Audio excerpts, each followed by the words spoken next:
What's up, CFO gang? It's your boy Jay Tuck. Real Cowboys fans, stand up. And today I want to talk about the Dallas Cowboys offense because I'm getting this question asked a lot.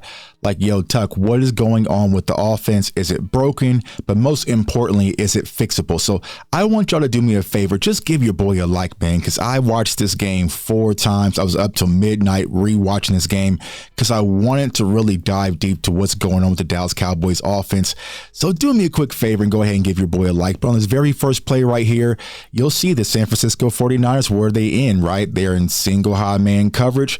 Like we spoke about in our scouting report, they played it pretty much all game, and the Dallas Cowboys had no answer for it. So the Dallas Cowboys come out in 21 personnel with they got Hunter Luepke and also Tony Pollard in the backfield, and it's a good play design, right? Honestly, because we talked about, remember, we want to attack the seams, right? We want to attack the seams and really put stress on this safety right here. So overall, it's a good play call. You're going to see Schoonmaker and actually man coverage get open on the out route, and Dak places the ball just a little too high and too much heat on the ball. Now, here is my biggest issue.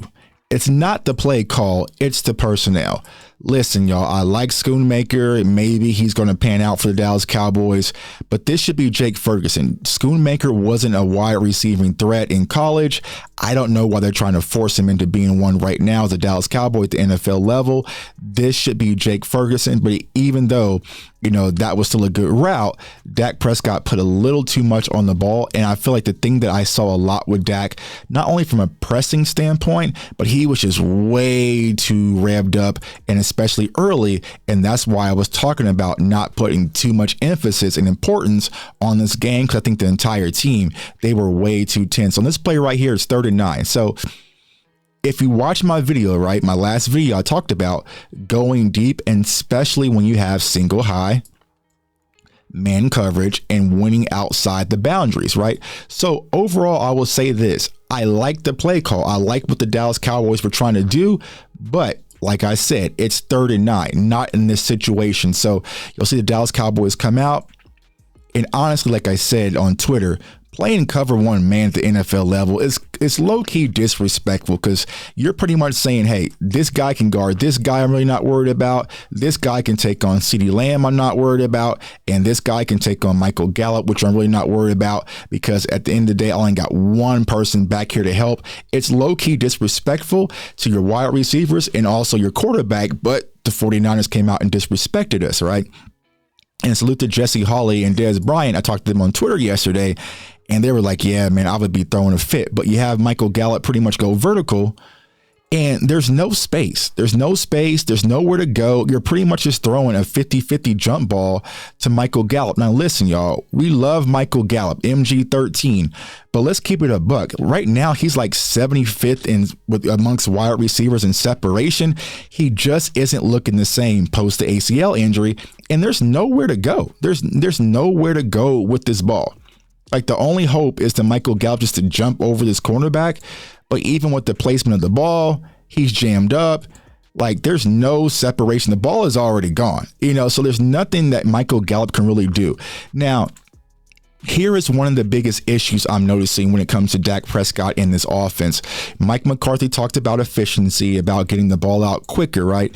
I feel like Dak, alongside with playing the 49ers, he's being sped up, and he's not going through his progressions as clean as we're accustomed to seeing Dak Prescott, because making Dak Prescott a one-read quarterback, I'm not sure if that's really his game, because he hasn't done it in so long, right? He started off that way as rookie season, but he's progressed. And the one thing, as much negatives that people say about Dak Prescott, is his IQ and how he's able to get through progressions. But if you're watching this like we watch other quarterbacks, you don't see this helmet turn. He's pretty much staring down his first reads, 1 read, 2 reads, and getting backside to Tony Pollard on the swing pass.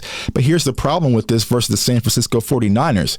They got dogs out here. They got dogs out here that are coming downhill, and they come downhill on a mission. And you see that with Tony Pollard, even though I think this was a flag, right? Because if you look at it from this angle, right? Look at Fred Warner right here in the middle.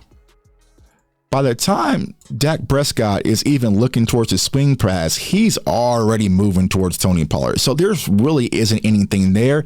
And I just feel like in this West Coast offense, Dak is getting to the swing passes and his checks down just a little too quick because he's missing opportunities downfield. On this next play, the Dallas Cowboys come out in a 2-by-2 set or backed up on the goal line, and they're going to be in cover 3. And what you're going to see is, yes, they're in cover 3, but you have Brandon Cooks right here on this breaking basic route wide open. But once again, we're throwing this 9 route down here to Michael Gallup with no separation. Now, once again, some of it maybe could be ball placement, but even if Dak put this ball out, because Michael Gallup did stack this corner and put it out a little bit, there really isn't much opportunity for Michael Gallup to make a play. Because this corner gate, he got stacked, right? But he made up ground by the time the ball's able to make the ball in the air, right? And he made a play. And like I always say, when you watch my draft coverage, you can, as a corner, you can win 3 ways. You can win at the line of scrimmage, you can win while the ball is in the air, or you can win when the wide receiver is trying to make a catch. And I think this is Lenore, or it might be Ward, can't see, makes a play when Michael Gallup is trying to make a catch. So honestly, there was opportunities. I like them attacking deep. That was Ward, but there was opportunity for Brandon Cooks right here.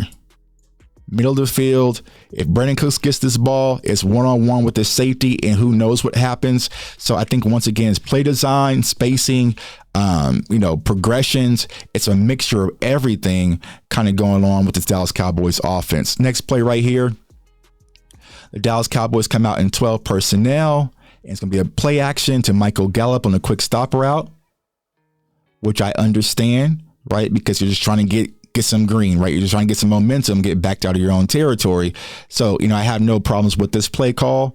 It was a good way to bounce back because they were backed up. And this was a situation where it's like, all right, man, things can go bad if you're not able to, protect Dak and move up the field a little bit, which they actually did. So on this play right here, you're going to see a bunch. CeeDee Lamb's going to come in motion.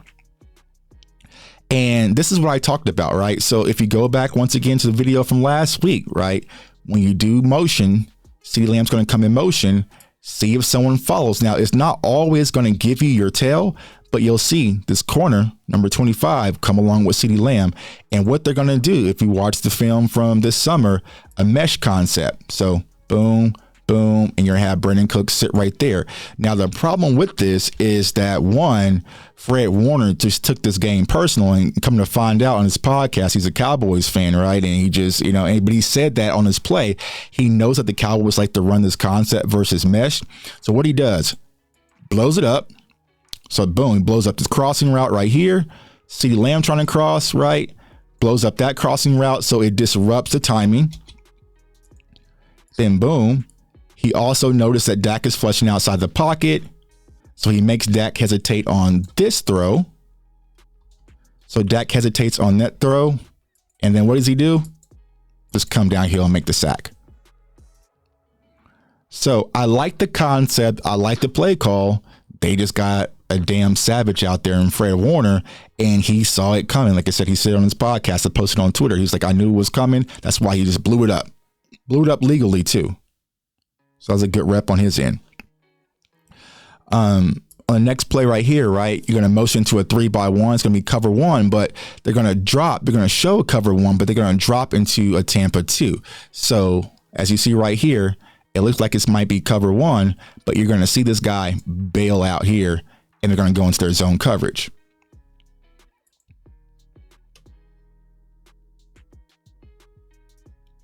Ready? Boom. See him bailing? He's bailing out. Now, like we talked about, this is when you need to get into your concepts, right? You need to get into your smash concepts, right? So your flat curl concepts, but there really isn't much available. And I feel like on this play right here, Dak Prescott, once again, he checks down way too quick. Tony Pollard. It's just a quick check down. Quick check down. Because honestly, if he let the play develop, he possibly could have probably hit CD right there, but he's already in check down mode. So I just think that Dak is being sped up, y'all, with this new West Coast offense. And here's what I don't like, right? I remember the conversation, of course, the interceptions, the interceptions. And he's talking about, I'm not going to throw more than 10 interceptions. I don't want you having that type of mindset. People remember Matt Stafford led the league in interceptions and still won the Super Bowl. But I don't want you hesitant and disrupting your game and your timing, because in the back of your mind, you're thinking about interceptions, because I think that takes away some of Dak's ability. On this play right here, you'll see that they're in 3-by-1 set, and the 49ers are in man defense. Now, these types of routes are how you beat, man coverage. You got your slants, you got your out routes, you got, you got your comebacks and your hitches, like your whip routes, like your drags. Like, there's so many different route combinations that you can do. And as you'll see right here, Ferg runs a great whip route right here on Fred Warner. Boom, plant, and he's on out to the races. So those are the types of routes you need to call when you see them playing cover one, and not just with Jake Ferguson, right? Run it with CD, run it with Brandon Cooks, run it, with Michael Gallup. Like, you have to get your playmakers in space, but just running, 9 routes and deep throws versus it. I mean, majority defenses will take that, one-on-one. Now, unless you have like a Tyreek Hill burner, then, you'll probably be SOL. But in that case right there, those are the routes that gets man defense really cooked, not only in real life, but damn, also in Madden as well. On this play right here, we'll come out in 3-by-1 set, motion to a 2-by-2. And Jalen Tolbert does a great job right here on this double slant, finding his spot underneath in the zone. And for some reason, Dak doesn't see him. Now, they're going to run this double slant, right? You're going to have CeeDee Lamb, boom, slant. What Dak should be going off of is this linebacker right here, right? If he sticks with Tolbert, bam, you go with CD, right? Or if he shifts towards CD, then bam, you go to Jalen Tolbert. But for some reason, Dak hesitates, and he's already going through his progressions. And when he goes from CD, because you'll see him looking at CD, skips Tolbert, and he's already backside looking at, I think this is Kevontae Turpin right here. The pressure's getting to him, and it's a simple check down. And even with the check down to Rico, you still probably could have hit Tolbert right there. So once again, I just think that Dak is just being sped up in this offense, and also with this 49ers defense. And I think that, some of it's Mike McCarthy, because if you think about what he said versus the Arizona Cardinals, he talked about he didn't want to get into 7-step drops due to the offensive line. I wondered, did he want to speed up the game because he was hesitant about his offensive line versus the 49ers defensive line. And I just think the timing was completely off when it came to, the Dallas Cowboys game plan offensively on Sunday night. Let's see here. All right, let's see what play we're here. All right, so you have single high man right here, and you're going to see CeeDee Lamb once in the slot. He's going to run the stop route. Boom, cooked it, right? Look at this. Look at the defender. He's on his back heels. He's spun around. And why is that? Because he knows that he is on an island with a top 10 wide receiver, and he really doesn't have any help. So if CeeDee Lamb was to try to cook, he would have probably been on an island. So that's why he's already bailing out on his back foot, leaving this route wide open underneath. These are the routes we should have been eating all day. And Brian Schottenheimer said he didn't expect for the 49ers to play as much man coverage, as they did. Well, here's the deal, bro. You got to adjust. You got to go in halftime. Like, listen, they're playing press man. We got to go cook, and we got to go eat. And so I fully understand why CeeDee Lamb was frustrated, because he should have been eating this up, because this is probably like their third string corner right here in the slot. He should have been having a field day against that all game. All right, now we're going to go from motion. And this is what I'm talking about right here. How do you cook man? So you have Kevontae Turpin coming man. You're going to see the corner follow along with him. And this is speed. This is deep corner routes. Like, this is how you cook man. The Cowboys offense should have had a field day. And I was screaming on Twitter, like, bro, their corners, like, if they don't keep playing us man, we should make them punish. And here we are with Turpin. That's easy money. That is easy money because it's so hard to cover. Like, you got to have 3 to 4 Trayvon Diggs out there to really cover an NFL team just straight up single high man-to-man coverage, to be honest with you. And the Cowboys let the 49ers get away with it. I highly doubt we're going to see this again on Monday. It's probably going to go back to more zone because I would be surprised if Mike McCarthy gets cooked by single high man coverage again, especially with our wide receiver core. But that was a touchdown. Those are how you beat, those types of, man coverages. All right.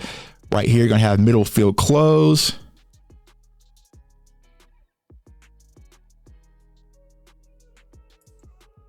And boom. And look at Brandon Cooks once again.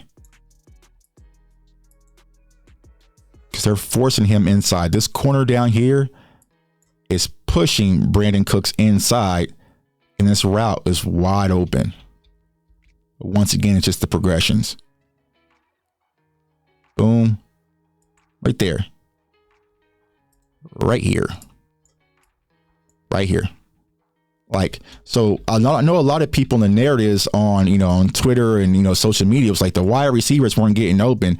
Nah, bro, the wide receivers were getting open. I just think something with the progressions was extremely off. And I think that Dak was checking down way too early. Okay, so we come out here in bunch. They're going to switch once again into cover 2. You have CD in the middle of the field and roll out. So this is that corner route play that everyone's talking about, right? So here's the thing. If you want to knock Dak Prescott and say he's not elite, okay, cool. But you got to give me some context. And the reason why I would say he's not elite, whatever the hell that really means, right, is to be able to throw off platform, which means pretty much off balance. So on this play right here, you got to let the ball fly now. You know what I'm saying? You got to let that ball fly now and give Brandon Cooks space to roam on this corner route to go make a play. But I feel like Dak releases it a little too late and it pretty much sails out of bounds. Now, let's keep it a buck. There's only like one quarterback that can roll outside the pocket like that, get his hips turned around and make a throw accurate with purely just arm strength, and he's here in Kansas City, and he ain't coming to Dallas anytime soon, right? So I know a lot of people say, oh well, yeah, Dak got to make that throw, bro. There's not a lot of quarterbacks in the NFL that can make this throw. Now look at what we have here in the middle of the field. Looky. These two guys are pulling with Brandon Cooks, right? If you get CeeDee Lamb, and you can see it now, it's kind of hard to say this, right? Because we're all sitting in the comforts of our own home, right? We're not out there on the field getting hawked down by the 49ers. But if you get this ball to CeeDee Lamb right now, we're out to the races. This is pretty much a touchdown. So there was opportunities. CeeDee Lamb has his hands up, like, bro, with the, But that's a difficult throw to make. All right, and so here we go. Now you'll notice something. Oh, Dak and the offense are finally back under center, right? And I feel like what we really did is we got away from who we are and we tried to change up because we were playing San Fran, and that's something we can't do, Mike McCarthy, but here's a play action. And this is what Dak needs to do more. I'm not sure if y'all need to tag Dak or whatever, bro. You have to use your legs to extend your time in the pocket. Great job right here doing it. CeeDee Lamb off to the races. That's what you're going to have to do. You can't be a sitting duck back there in the pocket. Sometimes you got to step up and make things happen. And as you see in this scramble drill, boom. And this is what I'm talking about when it comes to Dak Prescott. One of my biggest critiques is I just need a little bit more recess in his game. And this final play right here, stupid play call and an even dumber throw. So you're going to see the Dallas Cowboys are lined up pretty much in max protect. And I don't know what they were seeing, but the 49ers are now in cover 3. And what do I mean by cover 3? This corner up top is pushing Brandon Cooks to the inside. And why am I pushing him to the inside? Because I have a safety help right there, right? But everybody else is protecting. So you only have 2 players running routes versus 1, 2, 3, 4, 5 defenders. I don't know what this play was and why they made this call, but if anything, you can't throw this ball, Dak. And this is where I think what happened was this safety really baited him, because you'll see him turn his hips a little bit. You'll see him turn his hips. So I think that Dak thought right here he had a shot. But this is why when we watch, a lot of draft prospects, we're watching their hip movement, the safety is able to turn around quickly, bam, and chase it and just field this like a damn punt. So if anything, this route needs to be on the outside, right? And there may have been an opportunity for the safety not to get over, but that's due to Mike McCarthy and the play calling. That's not, Brandon Cooks can't change mid-play. So that's Mike McCarthy and the play calling. But overall, y'all, I think some of these things are fixable. The very first thing we have to do is get CeeDee Lamb involved. Dak Prescott needs to slow down, and Mike McCarthy, Cowboys offense, eventually will find their stride. Let's just hope time doesn't run out, man. It's your boy J Tuck. Comment, like, subscribe. Follow me on all social media platforms at JTuck151. I want everyone to stay safe, stay blessed, stay encouraged, and go Cowboys. Peace.